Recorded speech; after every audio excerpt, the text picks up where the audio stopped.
বিশিষ্ট ব্যবসায়ী উত্তর কামারপুর। আমাদের মাঝে আরো উপস্থিত রয়েছেন এলাকার সব থেকে প্রবীণ শিক্ষক জনাব মোহাম্মদ ঝিলন স্যার। আপনাদের উপস্থিতির কারণে আমরা আপনাদের নিকট অনেক কৃতজ্ঞ। আমাদের অনুষ্ঠানটি আমরা কোরআন তেলাওয়াতের মাধ্যমে শুরু করব। এ পর্যায়ে আমাদের মাঝে কোরআন তেলাওয়াত করবেন জনাব মোহাম্মদ সেলান মাহমুদ। সেলান মাহমুদকে কোরআন তেলাওয়াত করার জন্য আমি বিশেষভাবে অনুরোধ করছি। أعوذ بالله من الشيطان الرجيم بسم الله الرحمن الرحيم الحمد لله رب العالمين الرحمن الرحيم مالك يوم الدين إياك نعبد وإياك نستعين اهدنا الصراط المستقيم صراط الذين أنعمت عليهم غير المغضوب عليهم ولا الضالين آمين। ধন্যবাদ মোহাম্মদ। এই পর্যায়ে আমাদের মাঝে কিছু বক্তব্য রাখবেন জনাব মোহাম্মদ আলামিন বলার জন্য অনুরোধ। আসসালামু আলাইকুম।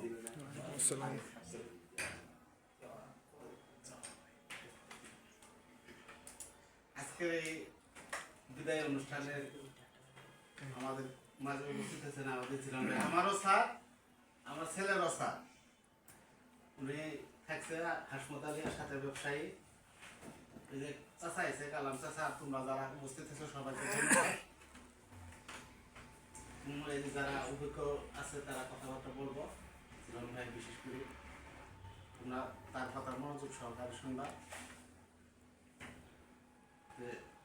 আর কিছু না বলে আমি সমাপ্ত করছি। আসসালামু আলাইকুম। ধন্যবাদ মোহাম্মদ আলামিন মামাকে। এই পর্যায়ে আমাদের মাঝে কিছু বক্তব্য রাখবেন জনাব মোহাম্মদ হাসমত আলী। হাসমত আলী মামাকে কিছু বলার জন্য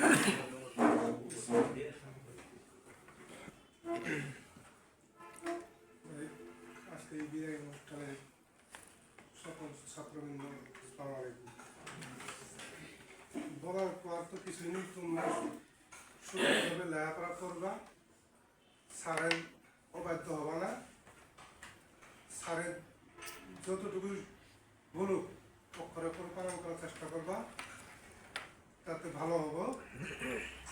আর কারোর সাথে কোনো প্রকার ঝগড়া বিবাদ এই পরীক্ষার সামনে রাখি কোনো ঝগড়া বিবাদ করবে না, কারোর সাথে কোনো কথা বলবে না, নিজ নিজ দায়িত্বে সবাই মনোযোগ দিয়ে লেখাপড়া করবা, তাহলে সামনের দিন ভালো হবে। তো যাই হোক, তোমরা ভালো থাকো, সুন্দর করে লেখাপড়া করো, আমি এই আশা করে কথা শেষ করছি। ধন্যবাদ মোহাম্মদ আবুল হাশেম মামাকে। এই পর্যায়ে আমাদের মাঝে বক্তব্য রাখবেন জনাব মোহাম্মদ আবু কালাম। তাকে কিছু বলার জন্য অনুরোধ করছি। বিদায় অনুষ্ঠানে ছাত্র ভাইস্তার ছোট ভাই যারা আছো, লেখাপড়া জিনিসটা এরকম একটা জিনিস, এটা তো পৃথিবীর মধ্যে কোনো মূল্য নাই। এরকম কাম করিও না, কিছু কিছু পোলাপান বাপের ঠকা কাম জীবনও করবে না। কত কষ্ট মষ্ট করি বাপের টাকা বসে দেয়া, এই টাকা বসে যাতে বাপ মায়ের তোমরা একটা জিনিস উপহার দিতে পারো, এই মিলে লেখাপড়া করবা। এই বলে আমার কথা শেষ করছি। আসসালামু আলাইকুম। ধন্যবাদ। এই পর্যায়ে আমাদের মাঝে কিছু বক্তব্য রাখবেন জনাব মোহাম্মদ ইয়াসিন আরাফাত। তাকে কিছু বলার জন্য আমি বিশেষভাবে অনুরোধ করছি।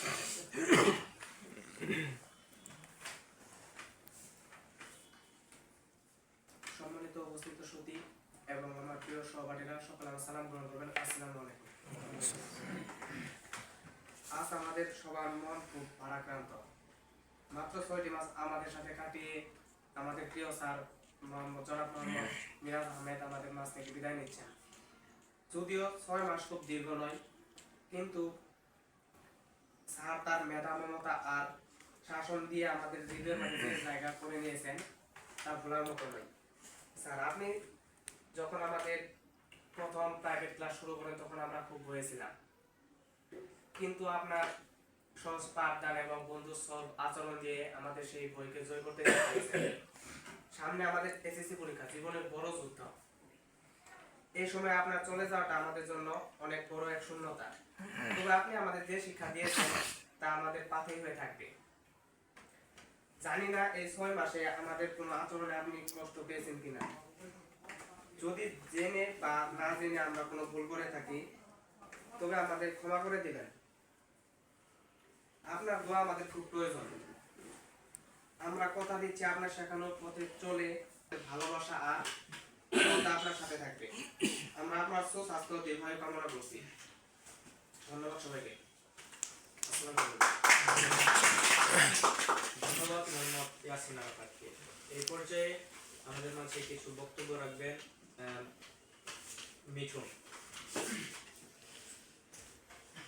তাকে কিছু বলার জন্য আমি বিশেষভাবে অনুরোধ করছি। আসসালামু আলাইকুম। আপনারা সবাই আমাদের গুরুজন এবং আমারও অনেক বন্ধু বান্ধব আছেন। আমাদের এখন বলার কিছু নেই, কারণ আমার বন্ধু আছেন অনেক কিছু বলে গেছে। এখন আমি আমার সংক্ষিপ্ত বক্তব্য রাখতে চলেছি। আসল কথা হলো, আমাদের শিক্ষক, আমাদের বড় ভাই এবং আমাদের একজন ভালো বন্ধু ছিলেন আমাদের মিরাজ স্যার। তিনি আমাদেরকে অনেকদিন মোটামুটি ভালোভাবে পড়িয়েছেন। তিনি আমাদেরকে যা শিক্ষা দিয়েছেন তা যাতে আমরা ধরে রাখতে পারি এবং তিনি তার শেখানোর পথে যাতে আমরা চলতে পারি। তিনি আমাদেরকে সৎভাবে চলার পরামর্শ দিয়েছেন, আমরা যাতে সবসময় সেই পথে চলতে পারি এবং আমরা যাতে দোয়া করি যাতে স্যার আরো অনেক বড় পর্যায়ে যেতে পারে এবং আরো অনেক শিক্ষক, অনেক ছাত্রদের পড়াতে পারে এবং অনেক শিক্ষকের সাথে স্যারের ভালো সম্পর্ক হয় এবং অনেক ছাত্রদের সে মানুষ করতে পারে। সেই তৌফিক যাতে আল্লাহ তাকে দান করে এবং আমাদের যাতে তার শেখানোর পথে চলার তৌফিক দান করে। আমরা যাতে একজন ভালো মানুষ হিসেবে এবং ভালো সন্তান হিসেবে এবং ভালো নাগরিক হিসেবে যাতে আমরা দেশে স্থায়ীভাবে বসবাস করতে পারি, এটা আমাদের আল্লাহর কাছে প্রার্থনা, যাতে আমরা সবাই সেইভাবে চলতে পারি। এবার আমার সংক্ষিপ্ত বক্তব্য আমি শেষ করতেছি। আসসালামু আলাইকুম। ধন্যবাদ মোহাম্মদ মিঠুনকে। এই পর্যায়ে আমাদের মাঝে ভয়ের কিছু নাই, আমরা দূরের মানুষ না। বক্তব্য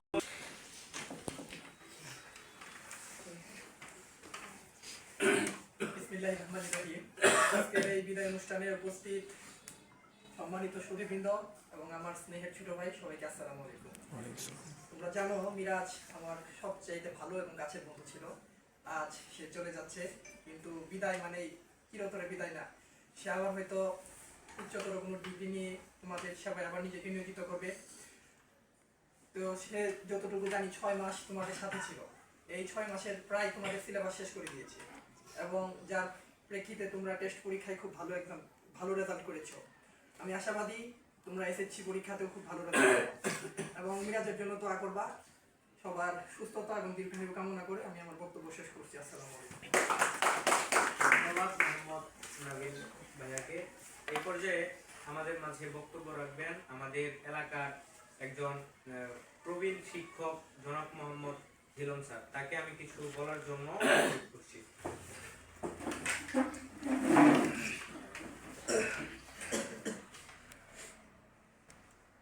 প্রথমে ছোট বড় সবার প্রতি আমার প্রথমে সালাম।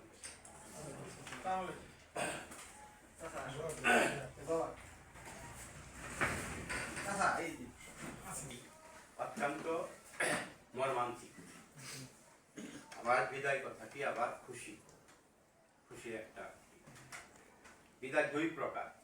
একটা হলো চিরবিদায়, যে বিদায় মানুষ একেবারে চলে যায় আর ফিরে আসে না। আরেকটা বিদায় আছে ক্ষণস্থায়ী বিদায়, শুধু নিম্ন স্তর থেকে উপর স্তরে আপগ্রেডে উত্তীর্ণ হয়ে জীবনকে আরো সাফল্যমণ্ডিত করার জন্য যে বিদায়। আজকে তোমাদের সেই বিদায়। যাক, বললে অনেক কিছু বলা যাবে, শুধু আমি একটা কথা বলি যে শিক্ষক এবং ছাত্র এই দুটি সম্পর্ক খুব